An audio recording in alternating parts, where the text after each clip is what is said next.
Hello दोस्तों, welcome back to our channel. तो जैसा कि हमने पिछले एपिसोड में देखा था, फेंग ने सन शूटिंग तलिस्मैन का यूज करते हुए वी लोंग के ऊपर अटैक कर दिया था, जिसकी वजह से वी लोंग वहीं पे मारी गई थी। और यहीं से नेक्स्ट एपिसोड की शुरुआत होती है, जहां वी लोंग के मरने के बावजूद भी ज़ेंग को कोई भी फर्क नहीं पड़ा था और उल्टा वो सन शूटिंग तलिस्मैन की पावर को देखकर बहुत ही ज्यादा खुश हो गया था। और वो खुश होते हुए कहता है, इस सन शूटिंग तलिस्मैन की पावर तो वाकई बहुत ज्यादा अमेजिंग है, अब तो मैं ऐसे किसी भी हालत में पा के रहूंगा। और ये कहकर ज़ेंग अपने नेचुरल स्पिरिट वेपन को समन करता है, जो कि एक 5 एलिमेंट वाला एंशिएंट मैजिकल वेपन था। और अपने वेपन को बाहर निकालने के बाद वो फेंग से कहता है, लड़के मेरा ये मैजिकल वेपन एक एंशिएंट ट्रायर है और तुम इसके अटैक से कभी भी नहीं बच पाओगे, इसलिए मैं तुम्हें एक और चांस देता हूँ। चुपचाप वो सन शूटिंग तलिस्मैन मेरे हवाले कर दो तो मैं तुम्हारी जान बख्श दूंगा। जिस पे फेंग उससे कहता है कि अगर तुम्हें वाकई मुझसे वो सन शूटिंग तलिस्मैन छीनने की एबिलिटी है तो आकर मुझसे उसे छीन लो। फेंग की ये बात सुनकर उसे बहुत ही ज्यादा गुस्सा आता है और वो अपनी स्पिरिचुअल पावर का यूज करते हुए अपने मैजिकल वेपन को एक्टिवेट करने लगता है। और ऐसा होते ही उस 5 एलिमेंट वाले मैजिकल वेपन से बहुत ही ज्यादा पावरफुल ऑरा निकलने लगा था और देखते ही देखते वो मैजिकल वेपन ट्रांसफॉर्म होकर 5 स्पिरिट बीस्ट में ट्रांसफॉर्म हो गया था, जो कि सभी 5 एलिमेंट की पावर से ही बने हुए थे। और उन 5 एलिमेंट्स वाले बीस्ट को देखकर वो गॉडेस भी कहती है इंटरेस्टिंग।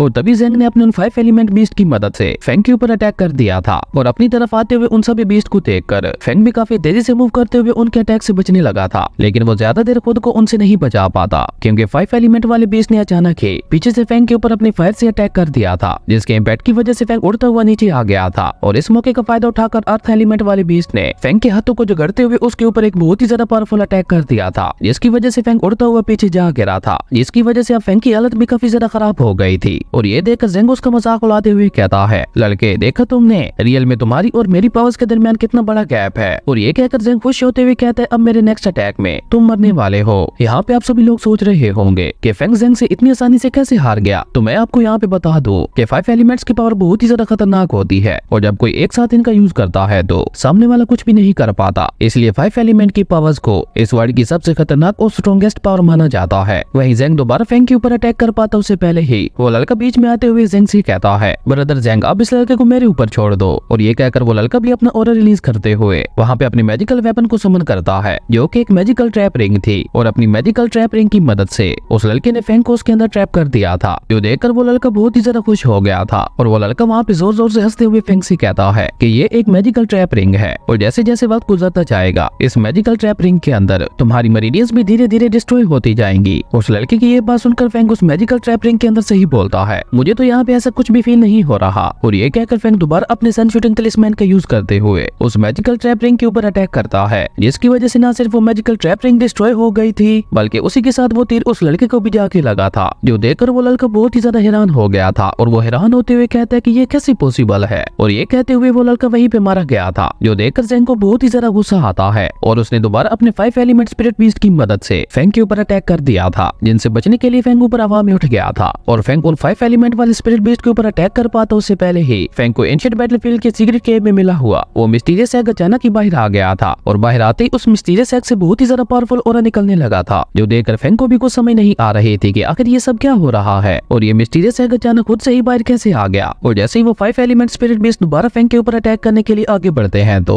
उस मिस्टीरियस एग से बहुत ही ज्यादा पावरफुल ऑरा निकलने लगता है, जिसकी वजह से वो 5 स्पिरिट बीस्ट वहीं पे रुक गए थे। और तभी देखते ही देखते वो मिस्टीरियस एग उन 5 एलिमेंट वाले स्पिरिट बीस्ट की पावर्स को अब्सॉर्ब करने लगा था, जो देखकर तो ज़ेंग बहुत ही ज्यादा डर गया था। और वो डरते हुए कहता है, ये एग तो मेरे 5 एलिमेंट बीस्ट की पावर्स को अब्सॉर्ब कर रहा है, आखिर ये किस तरह का एग है, मैंने तो आज तक किसी ऐसे एग के बारे में नहीं सुना। और उन स्पिरिट बीस्ट की पावर्स को अब्सॉर्ब करने की वजह से उस मिस्टीरियस एग में अब क्रैक्स आना शुरू हो गए थे, लेकिन अभी भी वो एग पूरी तरह से नहीं टूट पा रहा था, जो देखकर वो स्पिरिट गॉडेस कहती है, ये लिटिल बीस्ट तो अपने शेल को तोड़कर बाहर आना चाहता है, लेकिन अभी भी उसके पास बाहर आने के लिए इनफ पावर मौजूद नहीं है, अगर ऐसा है तो ये गॉडेस खुद तुम्हारी हेल्प करेंगी। और ये कहकर उस गॉडेस स्पिरिट ने बाहर आते हुए उस मिस्टीरियस एग के अंदर अपनी स्पिरिट का एक हिस्सा डाल दिया था। और गॉडेस को इस तरह से फेंग की हेल्प करते हुए देखकर ज़ेंग को एक झटका लगता है और वो हैरान होते हुए कहता है, क्या गॉडेस खुद से इस लड़के की मदद करना चाहती है। और उस गॉडेस को इस तरह से अपनी हेल्प करते हुए देखकर फेंग अपने मन में कहता है कि आखिर इस गॉडेस को क्या हो गया, ये मेरी मदद क्यों कर रही है। और ये कहकर फेंग उस गॉडेस से पूछता है कि आप मेरी हेल्प क्यों कर रही हैं और आप मुझसे क्या चाहती हैं। जिस पे वो गॉडेस फेंग के पास आते हुए बहुत ही रोमांटिक अंदाज में फेंग से कहती है, लड़के मुझे तुमसे कुछ भी नहीं चाहिए और हाँ तुम्हें मुझे ठेस करने की भी कोई जरूरत नहीं है। और ये कहकर वो गॉडेस दोबारा उसी मूर्ति के अंदर चली गई थी। और तभी देखते ही देखते वो 5 एलिमेंट वाले स्पिरिट बीस्ट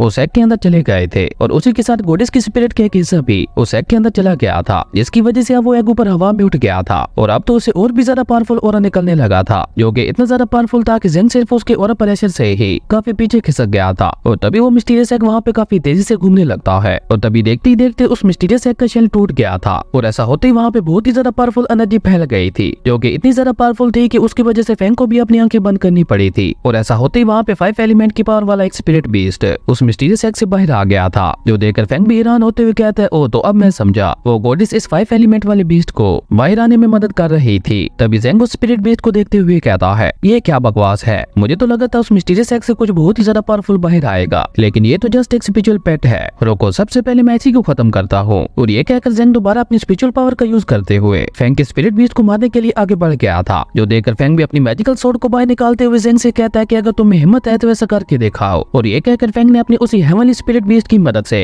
जेंग के ऊपर अटैक कर दिया था और उस हेवनली स्पिरिट बीस्ट के सिर्फ एक अटैक की वजह से ही जेंग उड़ता हुआ नीचे जा गिरा था और उसकी हालत बहुत ही ज्यादा खराब हो गई थी। इवन उसके मुंह से ब्लड भी निकलने लगा था और वो खुद हैरान होते हुए कहता है कि ये कैसे पॉसिबल है और आखिर ये किस तरह का बीस्ट है। ऐसे किसी बीस्ट के बारे में तो मैंने आज तक नहीं सुना जो कि फाउंडेशन बिल्डिंग रियलम में ही पैदा हुआ है और अगर ये फाउंडेशन बिल्डिंग रियलम के साथ पैदा हुआ है तो आगे इसकी पावर कहाँ तक जाएगी। और अभी जेंग ये सब सोच ही रहा था कि तभी उस स्पिरिट बीस्ट ने दोबारा उसके ऊपर अटैक करते हुए उसे पीछे फेंक दिया था जो देखकर अब जेंग को भी बहुत ज्यादा गुस्सा आ गया था और वो गुस्से से कहता है मैं पिछले कई 100 सालों से स्पिरिचुअल पावर का यूज करते हुए कल्टीवेट कर रहा हूँ तो आज चाहे यहाँ पे कुछ भी हो जाए मैं इस लड़के को हरा के रहूंगा। और ये कहकर जेंग दोबारा अपने मैजिकल वेपन को बाहर निकाल कर उसमें मौजूद 5 एलिमेंट्स की पावर्स को कंबाइन करने लगा था जिसकी वजह से उसे बहुत ही ज्यादा खतरनाक ऑरा भी निकलने लगा था। वहीं फैंग और उसका स्पिरिट पेट और उसी के साथ साथ गॉडेस की स्पिरिट भी ये सब देख रही थी। और इसी के साथ हमारी अमेजिंग एपिसोड यहीं पे खत्म हो गया था। अब नेक्स्ट एपिसोड में देखना इंटरेस्टिंग होगा कि जेंग अपने 5 एलिमेंट्स के पावर्स को कंबाइन करके कौन सा नया अटैक क्रिएट करता है और क्या फैंग उसके बावजूद भी उसे हरा पाएगा या नहीं, ये तो अब हमें नेक्स्ट एपिसोड में ही पता चलेगा। अगर आपको ये वीडियो अच्छी लगी तो लाइक कर दें और अगर चैनल पे नए आए हो तो सब्सक्राइब करते जाना। तो मिलते हैं एक न्यू वीडियो में, तब तक के लिए बाय।